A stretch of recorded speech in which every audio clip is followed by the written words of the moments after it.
asxaabta ku xidhan Atom Gamer Pro official asxaabta waxaan intusayaa hab yar oo loo sameeyo maxay tole subscribe animation ama subscribe button dadka ay khusay casharkani wax edit karaya ama wasa YouTube leh fadlan asxaabta hadda channelka subscribe saar nugula soo dhawow waxaad gelisaa marka hore Kine Master Pro kugu jira mobilkaaga ayaad soo furanaysaa Kine Master Prime ay jiraan aniga waan soo furanaya asxaabta waa uu soo kacaya Kine Master Pro marka soo furtaa asxaabta halkan ayaad oranaysaa new object and edit halkan ayaad gelisaa background ayaad soo saaraysaa marka hore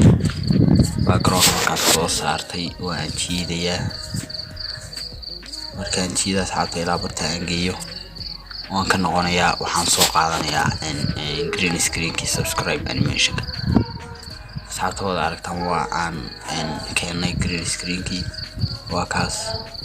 waxaan doonaynaa inaan ku dhexsaano barta waxaad sarad soo baxaysaa halka yar ay ku qoran tahay Chrome key ayaa tagaysaa waad furaysaa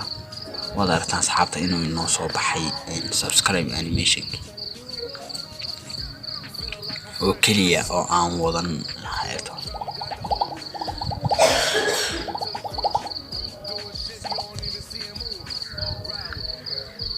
asxaabtooda aragtaan subscribe animation ka qurux badan ayaa inoo soo baxay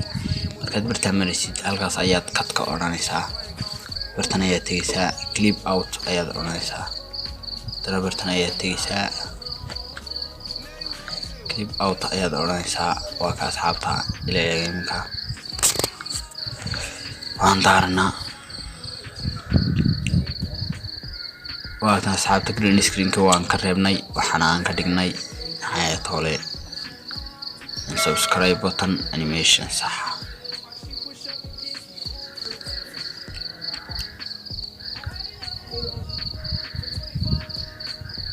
وادرت أصحابتي حتى تلو subscribe صار فضلا نقولنا صوبير كومنتيجا أو سيقيبتها description كا نوصل روحي فريمة كومنتيجا قيبت فعلا. السلام عليكم ورحمة الله وبركاته.